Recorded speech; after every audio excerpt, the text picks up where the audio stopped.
News begins right now with a breaking news alert. The breaking news we've been following all morning happening right here in Woodhaven, where there has been a massive police response after an employee brings a gun to the Woodhaven Ford stamping plant, causing the entire plant to evacuate. So I started running, and I'm telling everybody when I'm running out the door, everyone behind me, run, run, there's a gunner. There's a guy with a gun, just run. There was a lot of uncertainty when those workers were told to get out of the building as fast as possible. We now know that it was a disgruntled employee who had that gun. He was the only one hurt after he turned the gun on himself, taking his own life. The plant is in Woodhaven. It's located on West Road, just east of I-75. The entire plant evacuated shortly after 9 o'clock this morning in what police called an active shooter situation. Well, much more unfolded from there. We have team coverage. Coco McAvoy is talking with workers who were inside at the time and forced to run out. And also we have Sean Lay, who is on the scene as well. First on the scene, in fact. And Sean, we'll begin with you. What more have you learned? Just got an update from police, Woodhaven Police, saying that a 22-year-old part-time employee is the gunman here who came to this plant this morning to report for work. Now, employees and family members of employees describing to us that man was very agitated and very upset about being called out for being late several times. Now, at 9 this morning, we are told he walked into the plant armed with a gun, and then when that gun was spotted, the call went out over the loudspeaker. Employees telling us that it was just chilling to hear. Active shooter inside the plant. Everybody get out. Also, text messages were being sent, employee to employee, a text message blast to these Ford workers to get out of the plant. Meanwhile, the plant manager, his wife is here meeting with him right now, saying that he is incredibly shaken up. Here's why. That the employee, she says, made it to his office waving that gun, being very upset, and the plant manager and other employees worked very hard to try to calm that man down. Police were called. As police were arriving, that man turned the gun on himself. Again, we just got an update from Woodhaven Police. Here's exactly what the chief had to say. Shortly after 9 o'clock this morning, officers were called to the Woodhaven Ford stamping plant, reference a shooting that had just occurred. Despite earlier reports, no officers were involved in the shooting. No other people were injured. One subject, armed with a handgun, took his own life inside the complex at the Ford stamping plant. Officials are still inside right now, clearing the building.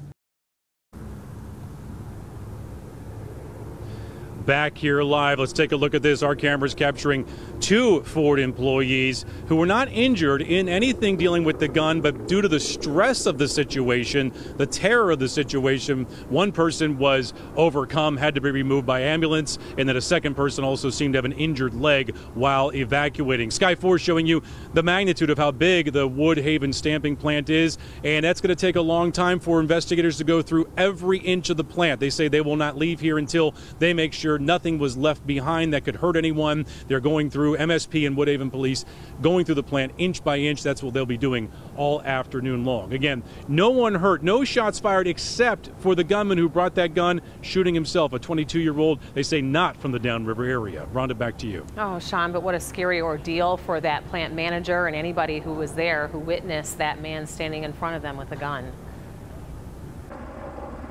We're going to turn our attention now to Coco McAvoy, who talked with workers that were inside of the plant when they were told to get out as fast as you can. There's a shooter in the building. Coco?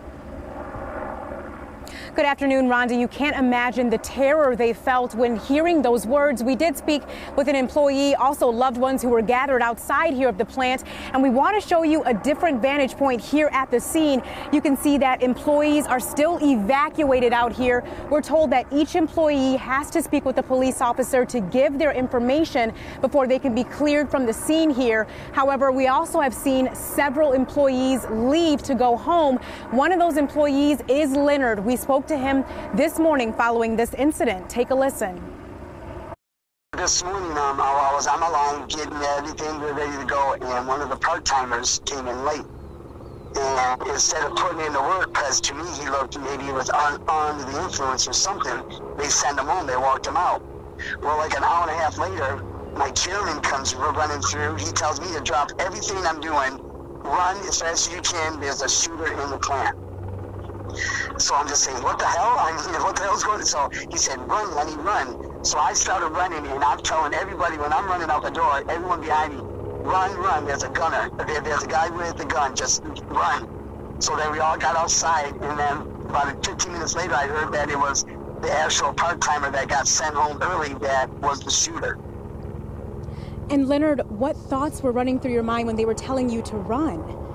That I didn't want to die. It's not my time. I got grandkids and everything. I didn't want to die.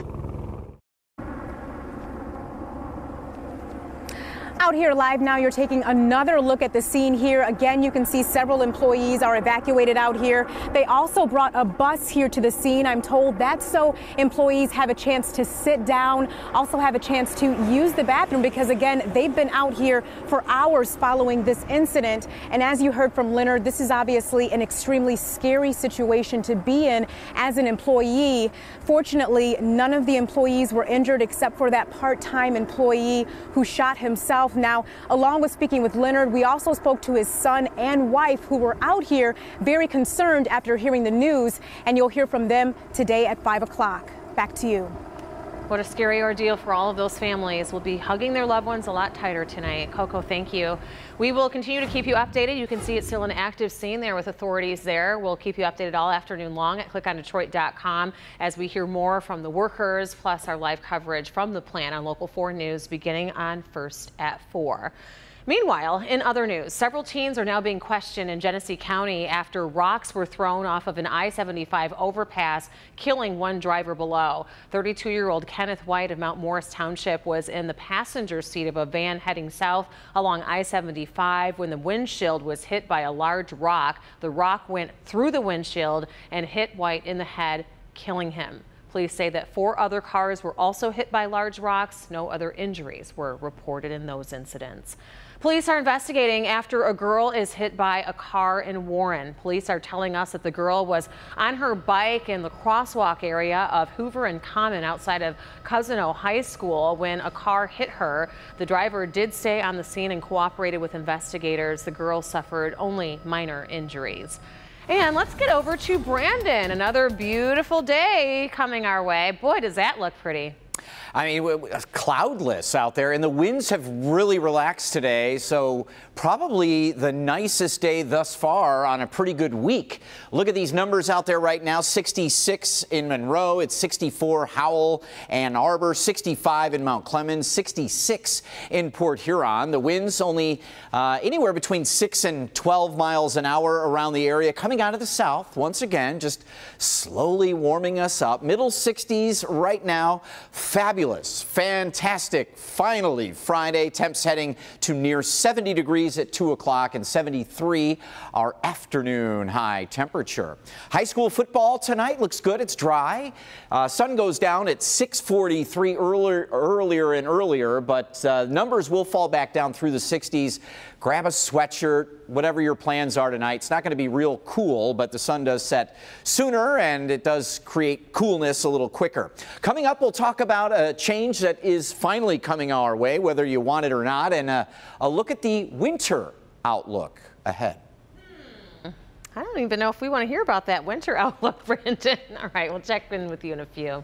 Meanwhile, drivers, beware. We have a traffic alert for you. The Detroit-Windsor Tunnel will be undergoing a major facelift of the concrete inside. It's the final phase of the nearly $22 million project, prompting closures for the tunnel that will start today until October 30th at 5:30 in the morning. A complete closure of the tunnel. The renovations are scheduled for completion in June of 2018. The Tigers are set to introduce their new manager this afternoon. He is former longtime Minnesota Twins manager Ron Gardenhire, and he is set to replace Brad Ausmus. The Tigers will be announcing the move at 1 o'clock this afternoon right outside of Comerica Park. The deal is expected to be for 3 years.